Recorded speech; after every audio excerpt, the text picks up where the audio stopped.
dia para todos. Vamos dar continuidade aos resumos do livro Revolução e Contra-Revolução, uma síntese das aulas que nós já demos aqui para os jovens em Belo Horizonte. O capítulo 2º do livro Revolução e Contra-Revolução, eu já expliquei, o Dr. Pino escreveu um livro sintético. Se ele fosse fazer uma explanação do livro, das teses do livro, ele teria que escrever uma enciclopédia.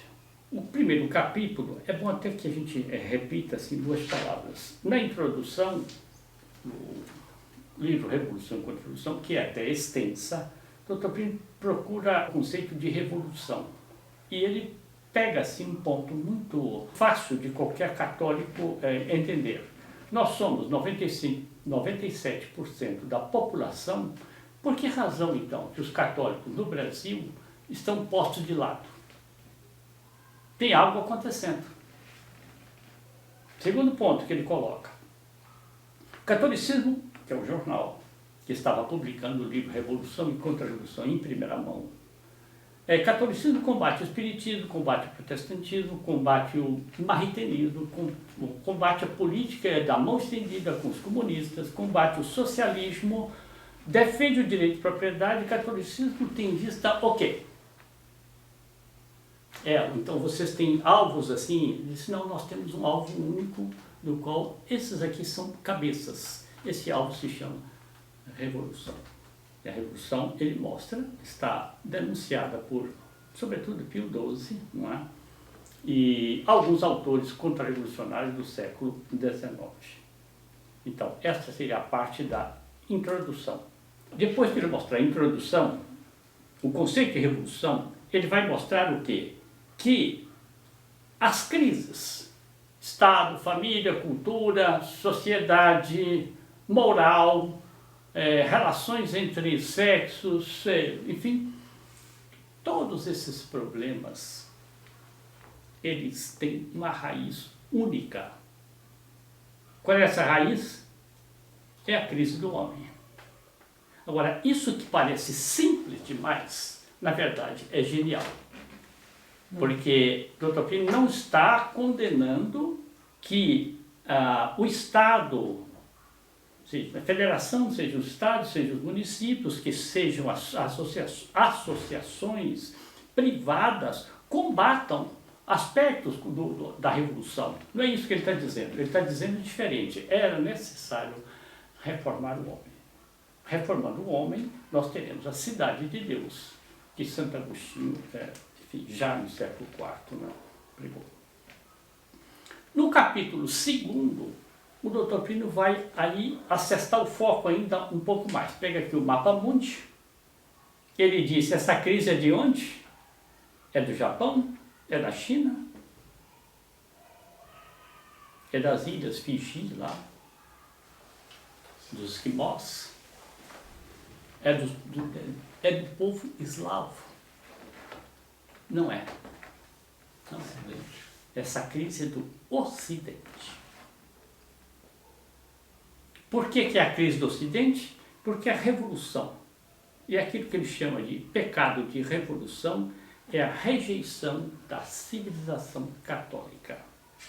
Rejeitam a igreja e rejeitam a civilização que a igreja moldou na Idade Média. Isso que ele define como sendo o pecado de revolução.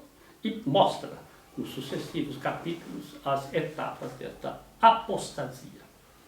Homem ocidental e cristão. Quando Nossa Senhora aparece, as grandes aparições, vamos começar lá por, antes de Nossa Senhora, vamos começar lá por Santa Margarida Maria Alacoque, Sagrado Coração de Jesus, aparece algumas vezes, e pede que o rei de França consagre a nação ao Sagrado Coração de Jesus. Luís XIV não fez. Luís XVI vai fazer essa consagração em artículo mortis, vamos dizer assim, porque ele não vai fazer quando ele está reinando, ele já estava destituído. e vai fazer essa consagração. Só que, não tendo sido feita essa consagração, a França, a nação predileta, a filha primogênita da Igreja, foi objeto da Segunda Revolução, que é a Revolução Francesa. E dali, com a força de expansão que a França tem de exemplo, as ideias da Revolução Francesa se espalharam pelo Ocidente. E praticamente, quais são as nações ocidentais que mantiveram o regime monárquico? Mas não é só a queda da monarquia, é o estabelecimento da igualdade nas relações sociais. Acaba-se com as classes. Sobe a burguesia. Eu vou ler então do trecho do livro Revolução e Contra-Revolução. Crise do homem ocidental e cristão. Como disse o Dr. Plínio, focalizou, é ali. Essa crise é principalmente a do homem ocidental e cristão, isto é, do europeu. Então, já europeu em primeiro lugar. E dos seus descendentes, o americano e o australiano. Ora, quando começa a Revolução, propriamente dita, nem a América estava descoberta. Estava. A apostasia da realidade. O que é a América? A América é posterior a, vamos dizer assim, à decadência da Idade Média. E é enquanto tal, quer dizer, enquanto afetando Europa e seus descendentes, que mais particularmente a estudaremos. Ela afeta também os outros povos, nós estamos aí, visita aí do indiano, ela afetou a Índia, ela afetou a Rússia, ela afetou a China, ela afetou os outros povos, está dizendo aqui. Outros povos, na medida em que a estes povos se estende e criou raiz neles ao que é o mundo ocidental, as ideias da Revolução. Então, se tomar hoje, África, colonizada pela Europa, missionada pela Europa. A África diz para a Europa e diz para os Estados Unidos: não vamos aceitar aborto. Não vamos aceitar a Agenda 2030. Não vamos aceitar aqui essa legalização da homossexualidade, não é isso? O reconhecimento do casamento. Quem disse isso? Os missionados, aqueles que foram objeto da evangelização, que saíram do paganismo, vieram para o seio da Santa Igreja, vão dizer depois para a Europa: Europa, vocês estão errados. Não, nós vamos seguir. Ora, isso é quase uma ironia. Por isso que o Dr. Plínio está dizendo aqui, a colonização, tanto aqui é para a América, quanto para a Europa, quanto outros lugares, né? Ásia. Essa colonização levou consigo os benefícios, levou consigo os missionários, é evidente. E levou junto também esse germe revolucionário que era preciso ir combatendo. Eu estou dizendo aqui que São Francisco Xavier levou esse germe para o Japão? Não, ele não levou. Claro que não, nem foram os missionários que levaram. Quem levou foi os colonizadores. Os colonizadores portugueses, a gente vê pela história, que eram os mais embebidos do espírito católico.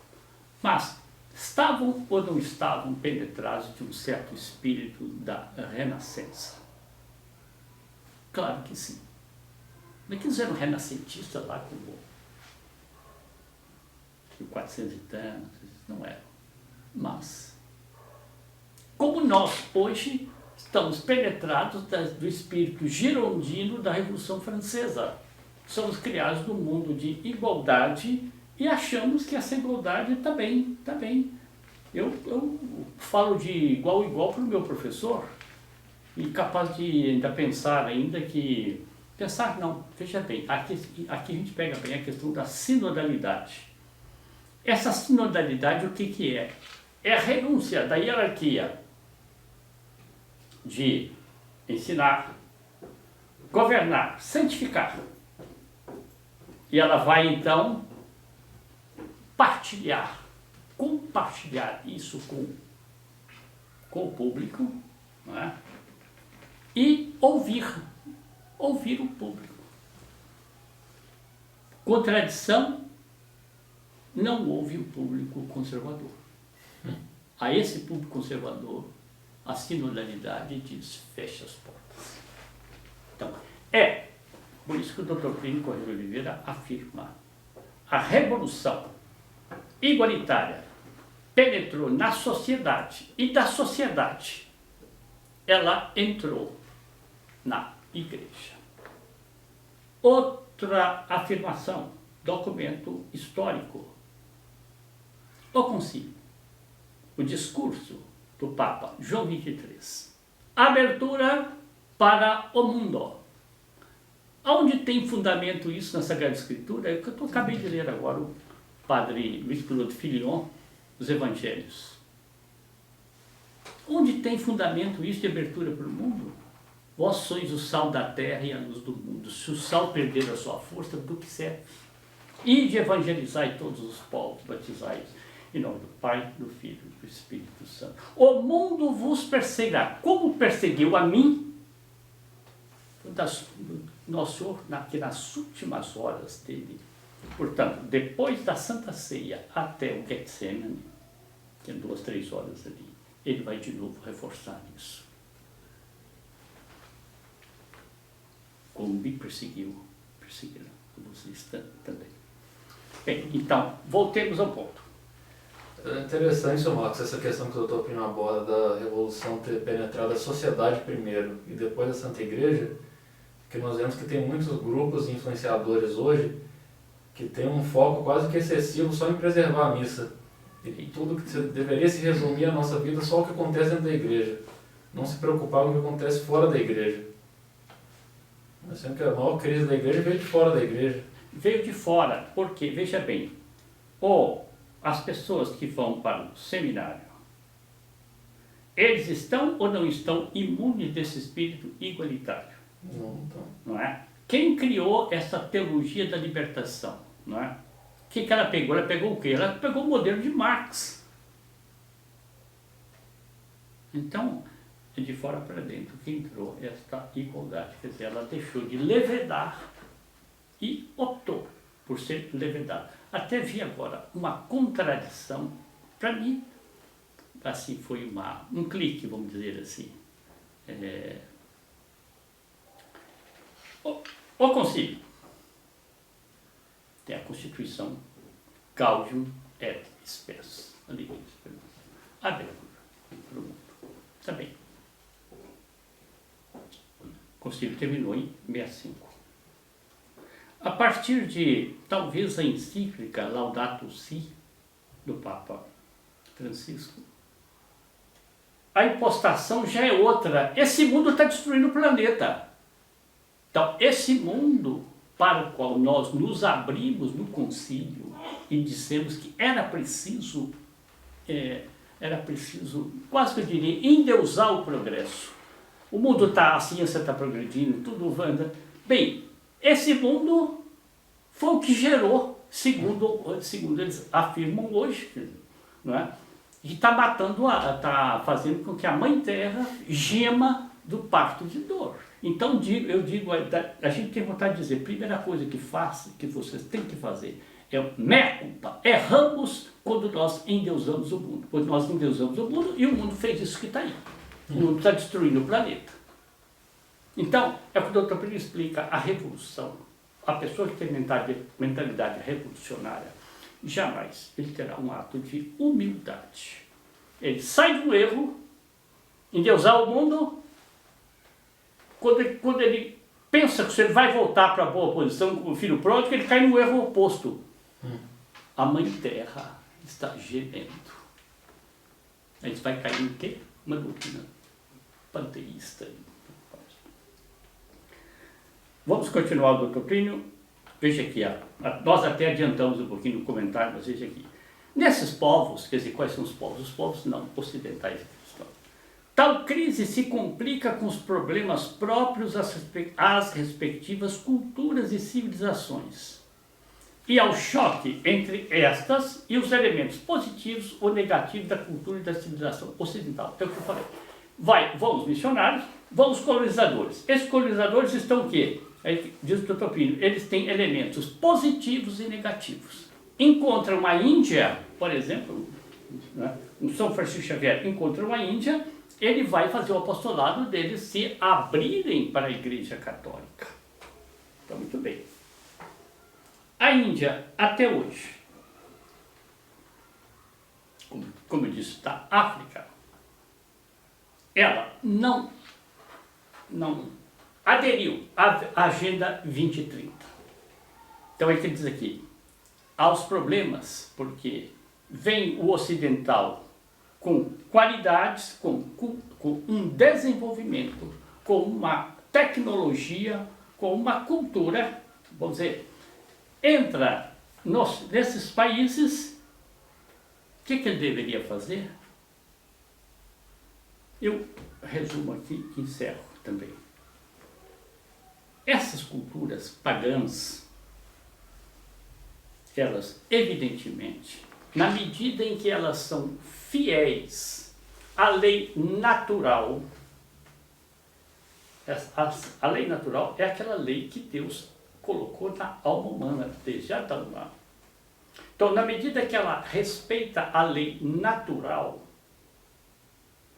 ela desenvolveu coisas muito boas. Mas, como ela não tem a revelação,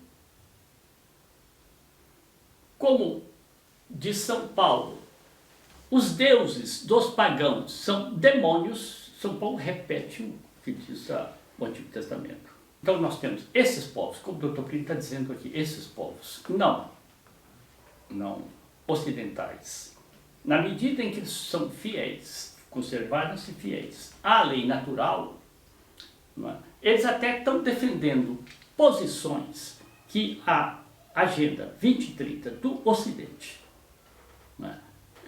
dá um choque com eles, porque a Agenda 2030 é muito pior do que os erros que esses povos estão. Bem, ninguém está defendendo aqui, né, o caso dos índios brasileiros, defendidos aí pelo CIMI, pela neomissiologia esquerdista tribalista do Brasil, da CNBB.